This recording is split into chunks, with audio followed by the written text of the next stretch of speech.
Okay, now this is the Microsoft mouse.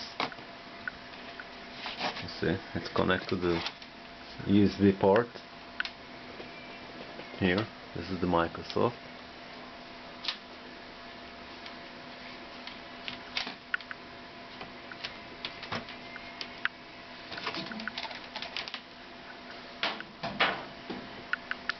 Microsoft mouse.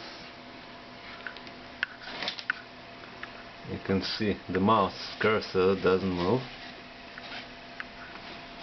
See? Now I will connect the HP mouse. This is a new HP mouse. I will connect it to the same port. Now you can see the cursor move. The mouse is functioning very well.